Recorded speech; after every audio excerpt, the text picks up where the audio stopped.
جو حلالہ ہوتا ہے اس میں کتنی مرتبہ ہم بستری کرنا ضروری ہوتا ہے، پلیز بتائیے۔ میں اس کا تفصیلی جواب دے چکا ہوں، شارٹ میں یہاں پر بھی آپ لوگوں کو بتا دیتا ہوں کہ جب حلالہ ہوتا ہے تو اس میں ہم بستری کرنا ضروری ہے کیا، اور اگر ہم بستری ضروری ہے تو کتنی مرتبہ ہم بستری کرنا ضروری ہوتا ہے۔ یہ بہت سارے لوگوں کے دماغ میں مسئلہ چلتا ہے اور اسی میں وہ لوگ الجھے رہتے ہیں، اور اس کی وجہ سے بہت سارے لوگ اسلام پر اعتراض بھی کرتے نظر آتے ہیں۔ لوگ یہ کہتے ہیں کہ بھئی یہ کیسا دین ہے کہ جس اسلام میں حلالہ کرنا ضروری ہو اور حلالے میں پھر ہم بستری کرنا بھی ضروری ہو۔ اسلام نے اس کا بڑا خوبصورت کانسیپٹ بتایا تھا جس کو لوگوں نے حرامہ بنا دیا۔ حلالہ جیسی کوئی چیز اسلام میں ہے ہی نہیں۔ کیا ہے حلالہ؟ حلالے کا کوئی کانسیپٹ اسلام میں ہے ہی نہیں۔ تو جب اس کا کانسیپٹ ہی نہیں ہے تو یہ اس حلالے کو کس نے یہ حرامہ بنا کے لوگوں کے سامنے پیش کیا ہوا ہے؟ کم پڑھے لکھے لوگ جب ان سے لوگ مسئلے پوچھنے جاتے ہیں تو ہوتا کیا ہے کہ وہ اپنے طریقے سے اس کو سمجھا دیتے ہیں، اس کو ٹھیک سے ایکسپلین نہیں کر پاتے ہیں، جس کی وجہ سے لوگ اسی کو حق سمجھ لیتے ہیں، اس کا غلط مطلب نکال لیتے ہیں اور اسی پر عمل کرنا شروع کر دیتے ہیں۔ اصل میں ہے کیا؟ اسلام نے 3 طلاقیں رکھی تھی۔ قرآن میں اللہ نے فرمایا الطلاق مرتان، طلاقیں 2 ہیں۔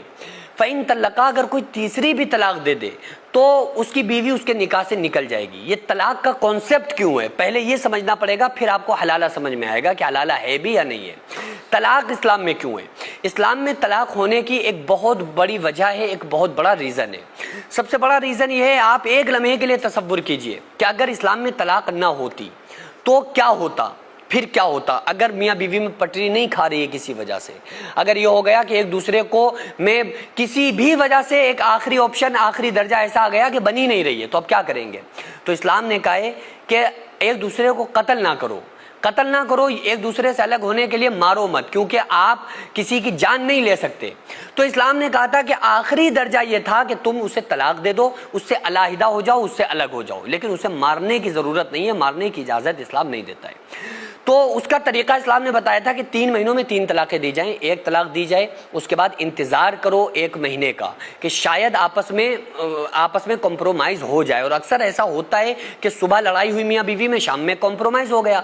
لیکن یہ کون لوگ پریشان ہوتے ہیں؟ جو ایک بار میں 3 طلاقیں دے دیتے ہیں، وہ بیٹھ کے رو رہے ہوتے ہیں کہ یار اب ہم کیا کریں۔ لیکن اسلام نے یہ طریقہ نہیں بتایا تھا۔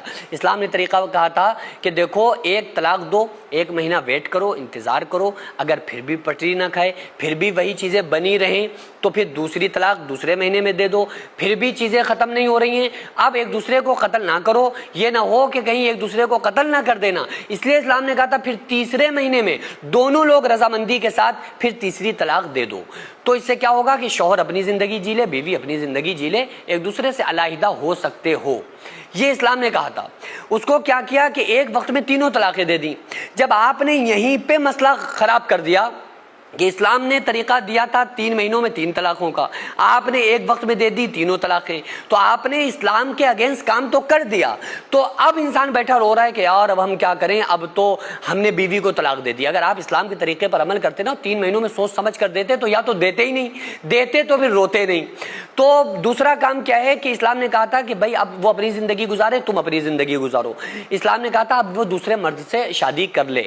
پھر اسلام نے ایک آپشن بتایا تھا کہ اگر فَإِن طَلَّقَهَا فَلَا تَحِلُّ لَهُ مِن بَعْدُ حَتَّى تَنكِحَ زَوْجًا غَيْرَهُ، کہ اگر وہ والا دوسرا والا شوہر، جس عورت نے دوسرے شوہر سے نکاح کیا ہے، اگر وہ بھی کبھی اپنی مرضی سے چھوڑ دے تو تم پہلے والا جو شوہر تھا پھر یہ اس سے نکاح کر سکتی ہے عدت کے بعد۔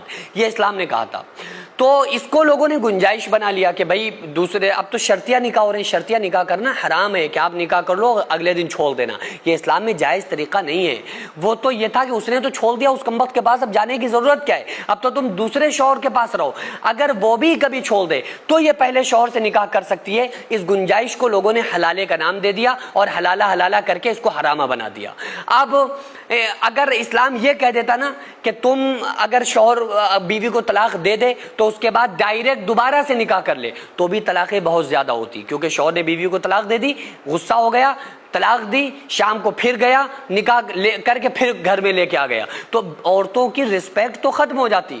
عورتیں تو صرف ایک ضرورت کا سامان بن جاتی, عورتیں تو صرف ایک ضرورت بن جاتی کہ بس جب دل میں شوہر کا آیا طلاق دی, گھر میں وہ چلی گئی, جب چاہا اس کو گیا دوبارہ سے نکاح کر کے لے آیا. تو اسلام نے عورتوں کی عزت کی وجہ سے ان کو بچایا ہے کہ دیکھو عورتوں کو اپنے ساتھ رکھو, اگر بالکل رہنا پاسبل نہیں ہو پا رہا ہے, آپس میں ایک دوسرے سے آپس میں اتحاد کے ساتھ نہیں رہ پا رہے ہو, تو پھر آخری آپشن یہ تھا کہ دونوں لوگ رضامندی سے 3 مہینے میں سوچ سمجھ کے الگ ہو جاؤ, اس کے بعد اپنی جہاں تم چاہو وہاں نکاح کر لو, جہاں عورت چاہے وہاں نکاح کر لے. یہ اسلام کا پورا مسئلہ تھا. اس میں جو دوسرے شوہر سے جب نکاح کرے گی تو اس کے ساتھ ہم بستری ضروری ہے, کیونکہ وہ اس کے ساتھ ہم بستری کر رہی, وہ اس کی بیوی بن چکی ہے.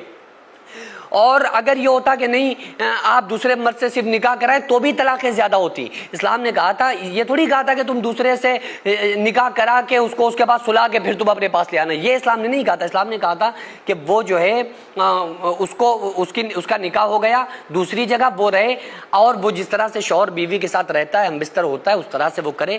اب چاہے اس نے ایک بار ہی ہم بستری کر کے اس کو چھوڑ دیا تو پہلے شوہر سے نکاح کرنے کے لیے جائز ہو سکتا ہے اس پہلے والے شوہر سے نکاح. لیکن اگر صرف اس نے ویسے ہی نکاح کیا اور کسی نے کروا کے اسے چھڑا لیا کہ ہم اپنے نکاح کے لیے جائز کر لیں, تو یہ عمل اس کا جائز نہیں ہوگا.